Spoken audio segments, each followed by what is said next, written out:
আমার আলাদিন, জাবিন ফুরকান, পর্ব সংখ্যা ৩৫। লঞ্চের ভেতরটা কোনো রাজকীয় প্রাসাদের থেকে কম কিছু মনে হলো না ইরামের কাছে। বিস্তৃত ডেক, ছাদে কারুকার্যে ঘেরা, সিলিংয়ের এক পাশে সিঁড়ির সাথে লিফটের ব্যবস্থা আছে। লঞ্চের ভেতরে লিফট, ব্যাপারটা রমণীকে বিস্ময় করলো। এই জগৎটাকে তার লঞ্চ কম ক্রঞ্চি বেশি মনে হচ্ছে। অভিজাত এবং ভ্রমণ পিপাসুদের উপস্থিতি বেশি, যারা মূলত অভিজ্ঞতা নিতেই এসেছে। কিছু বিদেশি ব্লগারদেরও চোখে পড়ল, ক্যামেরা নিয়ে ভিডিও করতে ব্যস্ত। ইরামদের একজন স্টাফ সসম্মানে লিফট করে তৃতীয় তলায় নিয়ে গেল। এখানেই ভিআইপি কেবিন এরিয়া, খানিকটা রেসিডেন্সিয়াল হোটেলের মতন ব্যবস্থা। একপাশে গ্লাস দিয়ে ঘেরা বারান্দার মতো জায়গা, সেখানে বসার জন্য সোফা দেওয়া। কেউ কেউ জায়গা মতো ইতিমধ্যে করে নিয়েছেন নদীর দৃশ্য উপভোগ করার জন্য। সাইবান দুটো কেবিন নিয়েছে, একটা ভিআইপি ফ্যামিলি কেবিন, অন্যটা রয়্যাল কেবিন। রয়্যালটা দোতলা, সিঁড়ি বেয়ে উপরে উঠলে আর একটা বিছানা আছে, তাই সেখানেই অনুরাগ, সারিকা, সুগন্ধা এবং তিতলি থাকার ব্যবস্থা হলো। অপরদিকে ইরাম, সাইবান আর ইজান তিনজনে উঠল ফ্যামিলি কেবিনে। ফ্যামিলি কেবিনটা একেবারে হোটেল রুমের মাস্টার সুইটের মতো। ঢুকতেই বসার জন্য সোফা সেট এবং টিভির ব্যবস্থা। এক পাশে বারান্দার কাছে বিছানা। বারান্দা থেকে আবার নদীর দৃশ্য স্পষ্ট দেখা যায়। আলমারি, ফ্রিজের মতো বেশ কিছু আসবাবপত্র আছে। ইরাম ইজানকে নিয়ে বিছানায় বসতে বসতে সাইবান তাদের ব্যাগপত্র আলমারিতে তুলে রাখলো। ইজান এর মধ্যে ঘুমে ডুলুডুলু হয়ে পড়েছে প্রায়। ইরাম ছেলেকে বুকে নিয়ে পায়চারি করতে লাগলো। আয়া, চাঁদ মামা, টিপ দিয়ে যা, চাঁদের কপালে চাঁদ, টিপ দিয়ে যা। ইরামের মৃদু কণ্ঠে ঘুমপাড়ানি গান সাইবানের কানে যেতেই সে পকেটে দু হাত গুজে হেলে দুলে এগিয়ে এলো। চোখের সামনের দৃশ্য দেখতে দেখতে বলল, আরে লঞ্চে এসব গানের বেলু আছে, কী সব গাচ্ছেন? চাঁদের কপালে চাঁদ টিপ দেবে কেন? সতীন কেউ সহ্য করে? চাঁদও আর একটা চাঁদকে কখনো সহ্য করতে পারে না, জেলাসর। তাই কপালে টিপ না, ঘুষি দিতে পারে। ইরাম একটা দীর্ঘশ্বাস গোপন করলো। ডেকি স্বর্গে গেলেও দানে বানে, আর সাইবান পাতালে থাকলেও মুখ চালায়। তার বেহুদা কথা আর অদ্ভুত ব্যাখ্যা কোনোদিন বন্ধ হবে না। ইজানকে কাঁধে টেকিয়ে ইরাম ঘুরে দাঁড়িয়ে স্বামীর দিকে তাকিয়ে বলল, তাই বুঝি? তবে তুমি শোনাও তো, লঞ্চের জন্য উপযুক্ত ঘুমপাড়ানি গান, নেকি ওর পুসপুস। সাইবান গলা খাঁকরি দিল। তার হাতটা কানের উপর এমনভাবে ধরল যেমন করে বিজ্ঞ ওস্তাদরা শাস্ত্রীয় সঙ্গীত পরিবেশনের সময়টা করে। ইরাম প্রথমটায় অবাক হয়ে রইল। পরক্ষণে তার কানে ভেসে এলো সাইবানের ভাঙ্গাচুরা গলায় মারাত্মক বেসুরা গান। বরিশালের লঞ্চে উইটা লইছে কেবন রুম, আম্মারে বুকে লইয়া আব্বা দিব ঠাইসা গুম, হায়রে দিব রসের গুম। গুমে ডুলি ডুলি ইজান মহান সঙ্গীত শুনে তরাক করে লাফিয়ে উঠল। মাথাটা কাত করে সামনের দিকে চেয়ে শব্দ করে উঠল। ইরাম হতবিহব্বল। তার কুলে ইজান সেকেন্ডের ভেতর সজাগ হয়ে গিয়ে এখন লাফাচ্ছে। সে কি উত্তেজনায় এমন করছে, নাকি পিতাকে গালাগাল করছে, সেটা বোঝা মুশকিল। এটা ঘুমপাড়ানি গান ছিল নাকি ঘুম জাগানি গান? ত্যক্ত হলো ইরাম, তবে অজান্তেই তার টুটে ছোট একটা হাসির উৎপত্তি ঘটল। একদিকে ইজানকে ধরে রাখা যাচ্ছে না, কিলবিল কই মাছের মতো করছে। সাইবান এগিয়ে এসে ছেলেকে কুলে তুলে নিল। ওই যে, জানতাম বাপের রোমান্সের কথা শুনলেই তুই একটা না একটা বাগড়াই দিবি। এত বজ্জাত জীবনে দুইটা দেখিনি আমি। বলি, তোর কি বড় ভাই হওয়ার কোনো ইচ্ছা, আশা, আকাঙ্ক্ষা নেই নাকি? কেবিনে এক ঘুম দিবি, ঢাকা টু বরিশাল গিয়ে একবারে চুল খুলবে, তা না বাকের বুকের সাপটা সাপটি করতে হবে তোর। বাপের মতন হয়েছে না, বজ্জাত তো হবে। চোখ উল্টে মন্তব্য করলো ইরাম, তারপর উল্টে ঘুরে গিয়ে বিছানায় বসলো। সাইবান ইজানকে একেবারে কাঁধের উপর তুলে বিছানা বরাবর একটা চাপড় দিয়ে বলল, যাই হোক না কেন, হানিমুনকে বেবুমুন না করলেই হলো। ইরাম ব্রু তুলল সাইবানের উদ্দেশ্যে। কি হানিমুন হানিমুন লাগিয়ে রেখেছ? তুমি কাজে যাচ্ছ, আমরা বাকিরা উঠতে যাচ্ছি, এর মধ্যে হানিমুন শব্দটা এলোই বাকি করে। এটা কিভাবে হানিমুন হয়? বাঁকা হাসলো সাইবান, চকচক চোখে জানালো, রাত হোক, লঞ্চ যখন মাঝপদ্মায় উত্তল পাতাল ঢেউয়ে ডুলবে, তখন আমি ব্যক্তিগতভাবে আপনাকে বুঝিয়ে দেব হানি আর মুন দুটোই কিভাবে হয়। চোখ টিপ দিল সে এমন কুটিলভাবে যে ইরাম একটি শক্ত ডুব গিলল। সাইবান কেবিনে দাঁড়িয়ে থাকলো না আর। পুটলা যখনই উঠে পড়েছে, ওকে একটু ঘুরিয়ে আনছে। চুপটি করে কেবিনে বসুন। জরিনার আম্মা সকিনা তার লেটেস্ট চুংচাং চাইনিজ মুভি নিয়ে এলো বলে, আপনার সাথেই দেখতে। গাইগুইয়ের দিন শেষ, এবার সোজা আব্বা ডাকা শিখবি। বল আব্বা আব্বা। দূর বেটা, হাগু হবে তোর ডিএনএ দানবীয়। আমি আব্বার রিয়েল আব্বা। ছেলেকে নিয়ে খুনসুটি করতে করতে কেবিনের বাইরে চলে গেল সাইবান। বেশ কিছুক্ষণ পর লঞ্চ ছেড়েছে, প্রায় ঘণ্টাখানিক হয়ে গিয়েছে। রাত নেমে এসেছে চারপাশে। শীতল বাতাসের তীব্র চাপটা আসছে করিডোরে দাঁড়ালে। অদূরে ঝাপসা শহুরের বাতি দেখা যাচ্ছে। আর কিছুক্ষণ বাদেও তাও মিলিয়ে যাবে। রয়ে যাবে শুধু তারা পড়া আকাশ এবং নদীর কলকল ঢেউ। ভিআইপি এরিয়ায় সকলের বসার জন্য আলাদা ব্যবস্থা আছে। সোফা সেট রাখা, মাঝখানে ছোটো ছোটো টেবিল। এখান থেকে বাইরে নদীর দৃশ্য স্পষ্ট উপভোগ করা যায়। এই মুহূর্তে অনুরাগ এবং তিতলি ছাড়া কেউ নেই আশেপাশে। ক্যান্টিন থেকে বেশ কয়েকটা ক্যান এনার্জি ড্রিঙ্ক কিনে এনেছে অনুরাগ। সেগুলো টেবিলের উপর। একটা হাতে তুলে সিপি খুলতে না খুলতেই হঠাৎ করে তিতলি বলে উঠল, এই অনু, চল, দুটো শর্ট হয়ে যাক। তিতলি হঠাৎ কথায় অনুরাগ খানিক চমকে উঠল। মাথা কাত করে তাকালো। কি বলছিস তুই? বাঁকা হাসে রমণী নিজের পকেটের ভেতর থেকে টেসে রাখা একটা ছোটো বোতল বের করে নিল। কালচে বোতলে চকচক লেবেল। অনুরাগ ব্রু উঁচিয়ে হয়ে উঠল বিস্ময়ে। তুই লঞ্চে এসব এনেছিস? তিতলি চোখ উল্টালো। ও কামন, মজা করতে এসেছি তো করবো না, কিন্তু এসব কি অ্যালাউডেড? Who cares? তিতলি বোতলের সিপিটা কামড়ে খুলল। গোলাকৃতির বস্তু তার দেখতে খানিকটা ছোট্ট কাপের মতন। সেটাতেই কিছু তরল ঢেলে অনুরাগের দিকে বাড়িয়ে দিল তিতলি। অনুরাগ খানিকটা বিব্রত হয়ে গ্রহণ করলো। বোতলটা তুলে নিজের মুখে খানিকটা ঢেলে দিল রমণী। তারপরই মাথা চাকিয়ে খিলখিল করে হেসে উঠল। একটা খাসা মাল। অনুরাগ নিজের হাতে সিপিতে খানিক দ্বিধা নিয়ে হালকা একটা চুমুক দিল। জাজ একটু বেশি, সরাসরি মুখে দেওয়া উচিত হয়নি। সে খানিকটা এনার্জি ড্রিঙ্ক ঢেলে আবার চুমুক দিল। তিতলি বিনা দ্বিধায় আরও বেশ খানিকটা গলায় ঢেলে বলল, আফনান আর নীরবকে মিস করছি। ওরা থাকলে জাস্ট জমে হয়ে যেত। এখনই ড্রিঙ্কিং গেম স্টার্ট করতাম। সে যাক, আমরাই খেলি। যা, জিনিকে ডেকে নিয়ে আয় কেবিন থেকে। কিসের জন্য আমাকে খোঁজা হচ্ছে? অপ্রত্যাশিত কণ্ঠস্বর বেশি আসতেই উভয়ে ঘুরে তাকালো। সাইবান এসে ঢুকেছে, উজ্জ্বল চেহারা এবং তীক্ষ্ণ দৃষ্টি হাত চুকে। ব্রুতে পিয়ার্সিং চিকচিক করে দুটি ছড়াচ্ছে। তাকে দেখেই তিতলি একটা হেঁচকে তুলে খেলকিল কণ্ঠে ডেকে উঠল, জিনি। সাইবান এগিয়ে এলো। ড্রিঙ্কের কারণে তিতলির ফর্সা চেহারা লালচে ভাব ফুটে উঠতে শুরু করেছে। এর মধ্যে দৃষ্টি কেমন যেন গুলাটে দেখাচ্ছে। টেবিলের কাছে অপর একটা সোফায় পায়ের উপর পা তুলে বসে পড়ল সাইবান। আমি আর অনু মিলে ড্রিঙ্কিং গেম খেলার কথা ভাবছিলাম। আমার কাছে কার্ডও আছে। অপর পকেটে রাখা তাসগুলো বের করে টেবিলে সরিয়ে রাখলো তিতলি। সাইবান এক নজর কার্ড এবং পরবর্তীতে ড্রিঙ্কিংয়ের বোতলের দিকে তাকালো। তিতলি বেশ উৎফুল্ল হয়ে বোতলটা এগিয়ে দিল তার দিকে, কিন্তু সাইবান মাথা নাড়ালো। জার্নি করতে এসেছি, এসব ছাড়াও এনজয় করার অনেক উপায় আছে বলে নিজের পকেট থেকে সিগারেট আর লাইটার বের করে নিল সাইবান। তিতলি আর অনুরাগ একে অপরের দিকে তাকালো। বন্ধুর মাঝে সূক্ষ্ম পরিবর্তনটুকু কারোরই নজর এড়াল না। সিগারেট দড়িয়ে হেলান দিয়ে বসে অদূরে নদীর দিকে চেয়ে রইল সাইবান। অন্ধকার কালো ছাড়া কিছুই চোখে পড়ছে না, শুধু ঠান্ডা বাতাসটুকু টের পাওয়া যাচ্ছে। টমাটে ধোয়া ছাড়ল সে বাতাসে।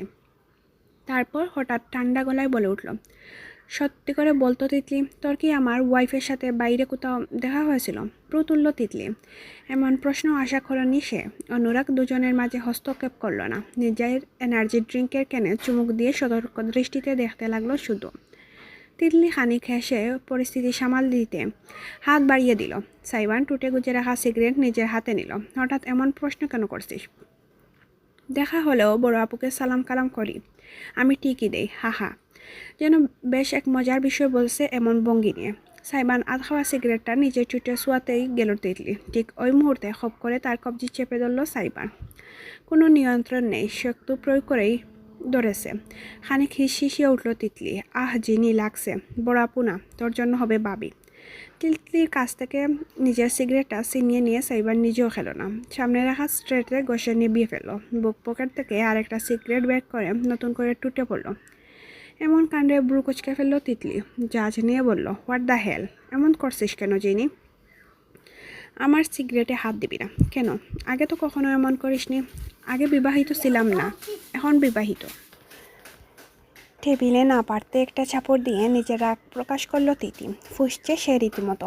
আশেপাশে অ্যালকোহলের বোতলটা চেপে ধরল শক্তভাবে। এখন সামান্য সিগারেটের ভাগটুকুও কপালে জুটবে না? এই তোর বন্ধুত্বের নমুনা? বন্ধুত্বের ভয়ঙ্কর নমুনা আমি আরও অনেক আগেই দেখিয়ে ফেলেছি তোকে নিজের দাম্পত্য সম্পর্ক নিয়ে বলে।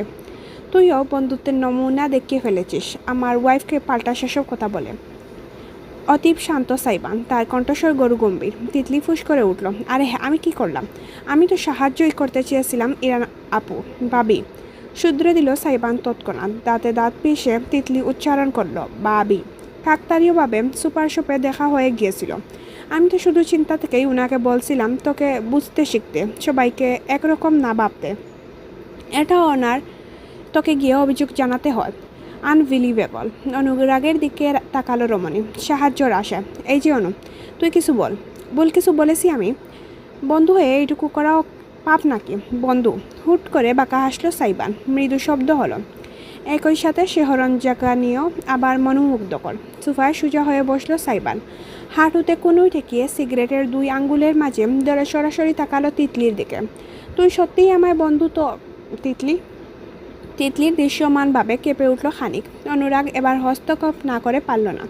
দুহাত তুলে সে দুজনের কাঁধে রাখল। ওকে গাইস, অনেক হয়েছে। তোদের কারোরই মাথা ঠিক নেই। শান্ত হ। আমরা একটা পাবলিক প্লেসে আছি, জার্নি করছি। এর মাঝে এসব নিয়ে আলোচনা না করি প্লিজ। আলোচনা করব না কেন? কাজ জাকিয়ে অনুরাগের হাতটা সরিয়ে দিয়ে মৃদু গলায় গর্জে উঠল তিতলি। রেগে গিয়েছে স্পষ্ট। হুট করে উঠে দাঁড়ালো সে। টেবিলের হাত থেকে ঝুঁকে এলো সাইবানের কাছে। ঠিকই বলেছিস তুই।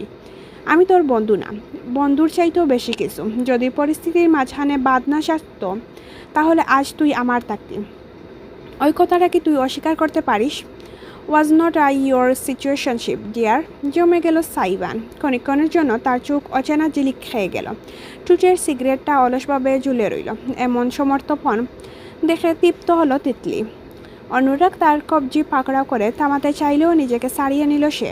একটি লতানো হাত বাড়িয়ে সাইবানের চিবুকে তর্জনী আঙ্গুল টেকালো। মূলায়ন হাসলো। আমি তোর সাথে তখন থেকে আসি যখন তোর কেউ ছিল না। আমি তোর প্রথম ছিলাম, আসি এবং থাকবো। এই সত্যিটা তুই অস্বীকার করতে পারবি না। বল আমার জিনি। আলাদিন। আমার নাম আলাদিন। গভীর সত্যি তিতলিকে তমকাতে বাধ্য করলো। অবাক হয়ে চেয়ে রইল সাইবানের মুখে পানে। নিজের চিবুক থেকে তিতলির হাতটা সরিয়ে দিল সে। উঠে দাঁড়ালো। সুঠাম সুগঠিত পুরুষালী বারিকি শরীরের সামনে নিজেকে তুচ্ছ কিছু মনে হলো তিতলির। সাইবানের ছায়া যেন তাকে গ্রাস করে ফেললো সম্পূর্ণ। সরাসরি রমণীর চোখের দিকে তাকালো সাইবান। কণ্ঠে আদেশসূচক ভাবটি ধরে রেখে বলল, তোকে আমি নিজের কাছের মানুষ মনে করি। তোর কাছে আমি কৃতজ্ঞ ছিলাম এবং থাকব। তোর প্রতি আমার যতটুকু বন্ধুত্বের টান বেঁচে আছে সেটুকু নষ্ট করিস না।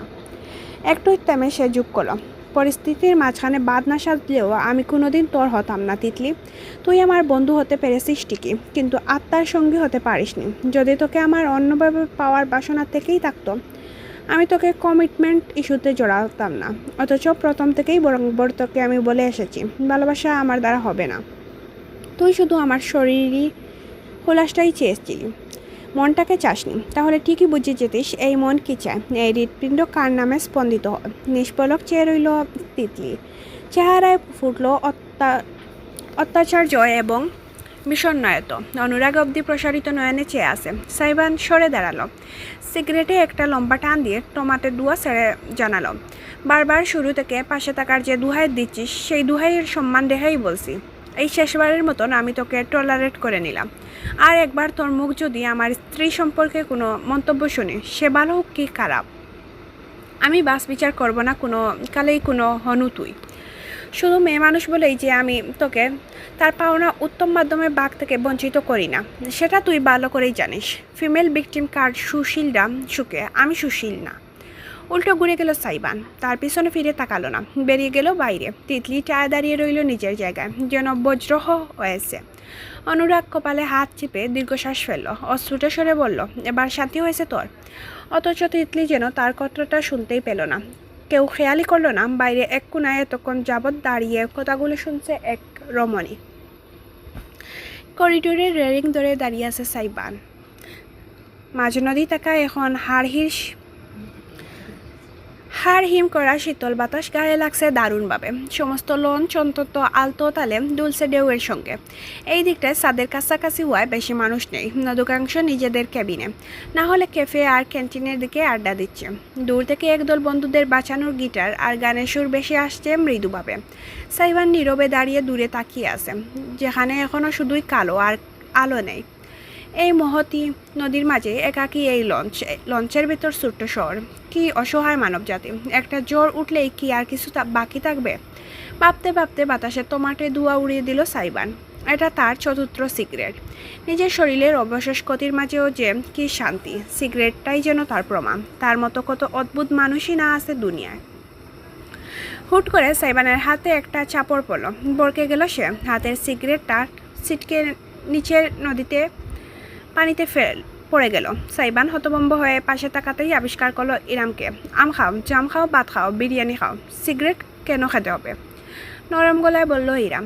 স্বামীর পাশে রেলিংয়ে হাত রেখে দাঁড়ালো। সাইবান প্রথমটায় অবাক হয়েও থেকে শেষে মুচকি এসে জবাব দিল, আমি সিগারেট খাই না, সিগারেট আমাকে খায়। নিজেকে না খাওয়ালে হয় না?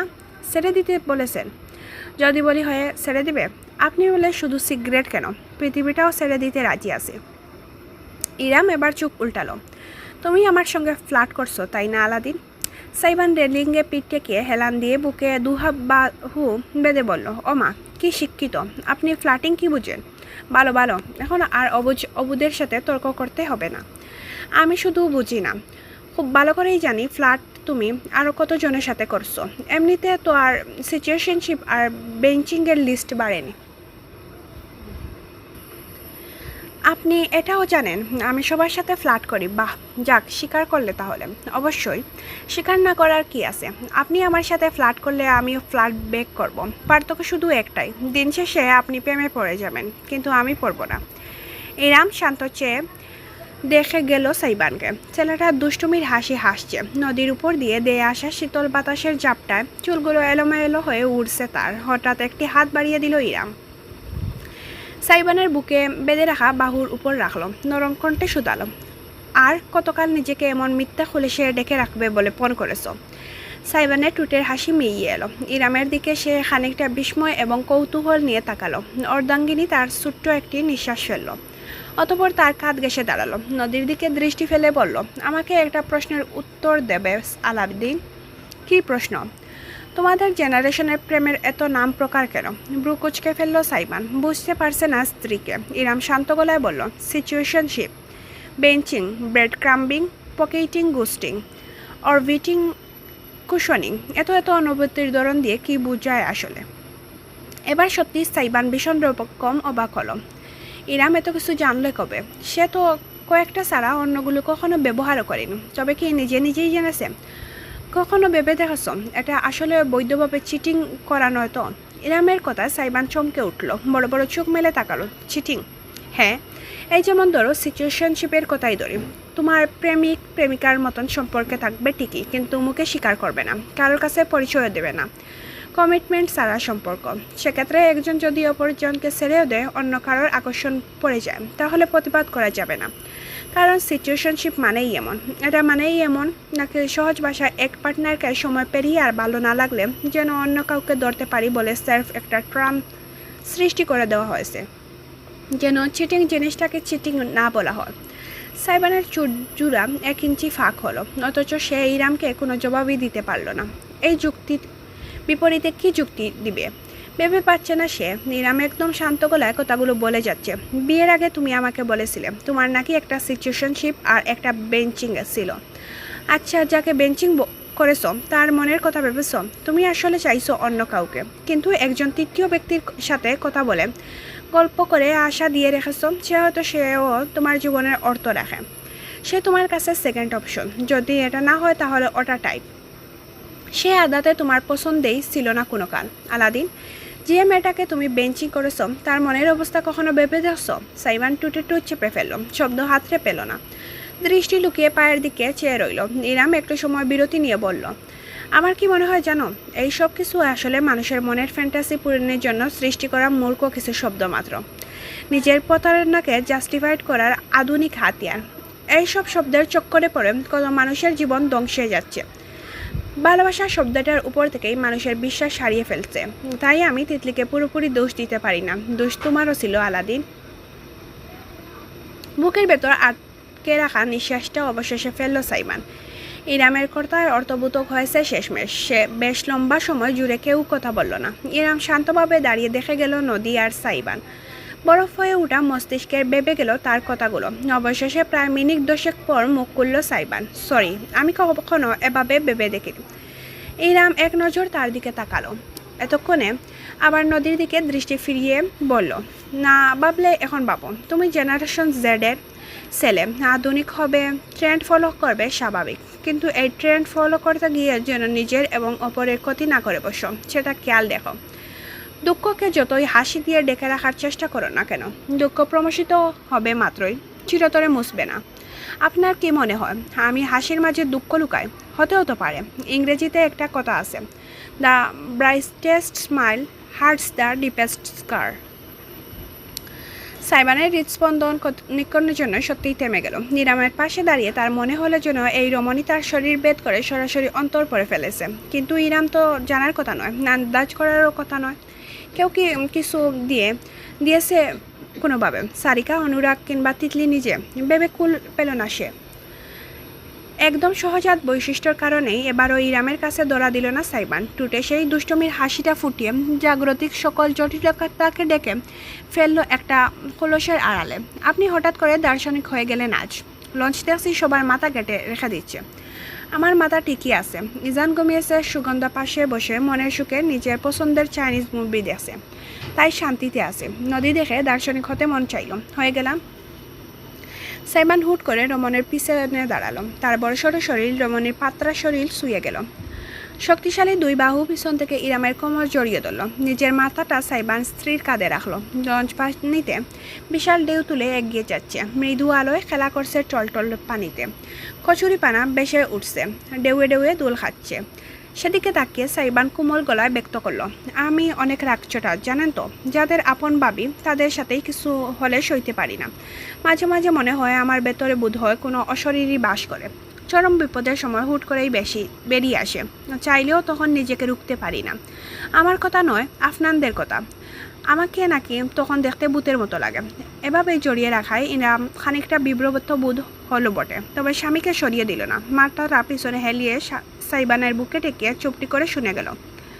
আমি নিজের রাগ নিয়ন্ত্রণে রাখতে পারি না, ঠিক যেমনই দায়িত্বের বেড়াজাল বইতে পারি না। আমার সবসময় মনে হয় জীবন, পরিবার, সংসার, দায়িত্ব বিষয়গুলো আমার জন্য নয়। দম বন্ধকর লাগে নিজেকে এমনভাবে কল্পনা করতে গেলে। অথচ আপনি আসার পর সপ্তাহে কেন যেন বদলে গেল কীভাবে? এরম প্রশ্ন তুলল। সাইবান মৃদু হেসে তার নাকে নাক ঘষে জানালো, উত্তরটা না হয় আমার মনের মাঝেই থাক। আজ শুধু আপনাকে এইটুকু বলতে চাই ইরাম আপু, আপনার ভয়, আপনার আশঙ্কা সব কিছুই আমি ইদানিং বুঝতে শিখেছি। তাই আশ্বাস জানাতে চাচ্ছি, I am really serious about our relationship. এক লম্হার জন্য তমকে গেল রমণী। মাথা সামান্য কাত করে জল দৃষ্টিতে দেখল সাইবানের মুখটাকে। এতটা কাছ থেকে সব কিছু যেন স্বপ্ননীল সৌন্দর্য ঘেরা। সাইবান ঝুঁকে তার নাকের নিজের নাক শুয়ে দিয়ে বলল, আমাকে দেখতে হয়তো উগান্ডার প্রাণী মনে হয়। একটা বাউন্ডুলে দায়িত্ব জ্ঞানহীন ছেলে, চাল নেই চুলো নেই, সারাদিন ডিজেগিরি করে বেড়ায়। মারামারিতে 64তে পা এগিয়ে, গুন্ডাদের মতো ব্রুয়ের মাঝে রিং জুলে। But you should know I am trying. I will try to be a better husband to you. I will try to be a better father to my baby boy. আমি চাই আপনি একটুখানি জানুন, একটুখানি বুঝুন যে আমি আপনার সেই ছোটো খালাতো বাইটা নেই। আপনি কি এখন আমাকে বাইয়ের মতোই দেখেন ইরাম আপু? এক দৃষ্টিতেই সে রইল ইরাম। পরক্ষণে উত্তর করল, আমি তোমাকে কিসের মতো দেখি তা আমি নিজেই জানি না। সাইবান চেহারা খানিক জুড়ে পড়ল। ইরাম নিজের কোমরে চারপাশে জড়ানো তার হাতের উপর নিজের একটা হাত রাখলো। মৃদু হেসে বলল, কিন্তু তোমাকে এত ভাবতে দেখে আমি সত্যিই অবাক হলাম। শুরুতে যে ছেলে এই বিয়ে থেকে 500 হাত দূরে বেগেছে, সে এখন আমায় বলছে সে চেষ্টা করছে একজন ভালো স্বামী আর বাবা হওয়ার। ভালোটালো বেসে ফেলেছো নাকি? কথাটা ইরাম খুঁচা দিয়ে মজা নিতেই বলেছে। অথচ সাইবান দুবাহু তার সমস্ত শরীরে সজোরে চেপে গেল। তার গালে মুখ ডুবিয়ে সাইবান ফিসফিস শুধালো, যদি বলি ভালোবাসি তবে বিশ্বাস করবেন? ইরাম অজান্তে সামান্য শিউরে উঠল। পরক্ষণে পাল্টা জবাব দিল, এক মুখে আপু ডাকো না, আবার বলো ভালোবাসো। Pretty little pervert are not you. খিলখিল করে হাসল সাইবা। তার তপ্ত শ্বাস ছুঁয়ে গেল ইরামের ত্বক। মনে হলেও প্রত্যেক লুম বুঝি দাঁড়িয়ে গিয়েছে শিহরণে। আমার আপুটাকে খুব সমস্যা হচ্ছে নাকি আপনার? লজ্জা পেয়ে গেল ইরাম। কালজোড়া লালচে হয়ে উঠল। না মানে আমাদের বিয়ে হয়ে গেছে, এরপরও তুমি আপু ডাকো। এমনিতেই বলছিলাম আমার ওসবের সমস্যা হয় না। বুঝতে পেরেছি। ইরাম আপু একটুও বিরক্ত বোধ করে না। ওকে ফাইন, ইরাম আপুকে তাহলে আমি এখন থেকে বারবার আপু ডাকবো। ঠিক আছে আপু। ইরাম ব্রুজুরা তীব্র বাজ পড়ল। দাঁতে দাঁত পিষে নাকের ডোকায় ক্রোধ নিয়ে সে বলল, ভালোই হচ্ছে না কিন্তু আলাদিন। কেন ভালো হচ্ছে না আপু? ইরাম মাথা কাত করে প্রতিবাদ সুরে কিছু বলতে যাচ্ছিল, কিন্তু পারল না। অত্যন্ত কাছাকাছি থাকায় সাইবান টুটের সাথে টুট ছুঁয়ে গেল। কিন্তু প্রথমবারের মতন এবার সহসায় সাড়া পেল না সে। এর পরিবর্তে সাইবান একটি হাত ইরামের গাড়ে জড়িয়ে গেল, অন্যটি চেপে ধরল কোমর। হেঁচকা টানে নিজের শরীরের সাথে আষ্টে পিষ্টে বেঁধে ফেলল সে অর্ধাঙ্গিনীকে। তার টুটের মাঝে ডুবিয়ে দিল নিজের টুট। মায়া আস্বাদন করতে লাগলো নিপুণভাবে। ইরাম প্রথমটা জমে গেল, হাত দিয়ে হালকা ধাক্কা দিল সাইবানের বুকে, কিন্তু পর মুহূর্তে তার মস্তিষ্ক বুঝি থমকে গেল। সরিয়ে দিতে ইচ্ছে হলো না। বুকের ভিতর অনুভূতির উষ্ণতা বর করলো। এই নিরাপদ বাহুডোরে যেন তার কোনো ক্ষতি হবে না। ইরাম তাই আজ নিজেকে রুখল না, সঁপে দিল।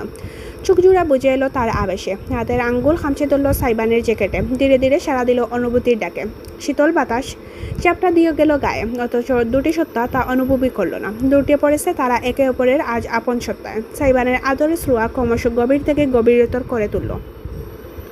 ইরামের প্রতিটি কম্পন, প্রতিটি প্রতিক্রিয়া তার অস্তিত্বে ঘূর্ণিপাক খেলিয়ে দিল। চোখ জোড়া হালকা একটু খুলল সে। সম্মোহিত নয়নে দেখলো কীভাবে অর্ধাঙ্গিনী নিজেকে সমর্পণ করে দিয়েছে তার দুয়ারে। একটুখানি থামল সাইবান। ইরামের ঠোঁটের উপর জড়ানো গলায় ফিসফিস করে বলল, নেশা তামাকে নেই, নেশা আপনার টুটে। ইরাম বাড়ি নিঃশ্বাস ফেলতে ফেলতে জলজলে চোখ মেলে তাকালো। সাইবান পুনরায় তার টুটে চুমু খেলো, এবার অত্যন্ত যত্ন নিয়ে আলতোভাবে দীর্ঘ সময় ধরে। এরপর হঠাৎ করেই থেমে গেল সে। আচমকা গাড় গড়িয়ে করিডোরের প্রান্তে তাকালো। নিরামের মনে হলো তার শরীর দুলছে। সাইবানের কাঁধে মাথা টেকিয়ে সেও তাকালো, অথচ ওদিকটায় কালিগুলা নন্দকর ছাড়া কিছু চোখে পড়ল না তার। দরফর করতে থাকা হৃদযন্ত্র সামলে সে জিজ্ঞেস করলো, কি হয়েছে? সাইবান তীক্ষ্ণ দৃষ্টিতে আরও কিছুক্ষণ চেয়ে থেকে জবাব দিল, মনে হলো কেউ আমাদের দেখছে। ইরাম সোজা হয়ে দাঁড়িয়ে তাকালো সামনে সমানভাবে। না, কিছুই দেখতে পেল না এবারেও। ওদিকটা একদম ফাঁকা। কোথায়?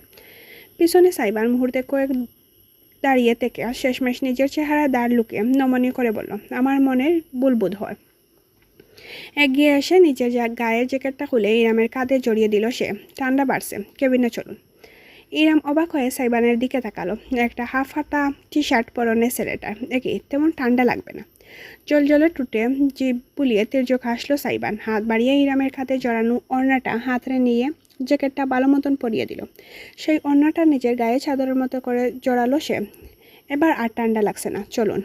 ইরামের একটা হাত ধরে হাঁটতে শুরু করলো সে। অর্ধাঙ্গিনী তাকে অনুসরণ করতে করতে অপলক চেয়েই রইল। বুকের ভেতর দামা দামা বাজল উভয়ের। হিমশীতল বাতাসও তাদের শরীর উত্তাপ প্রমোষিত করতে পারল না আর।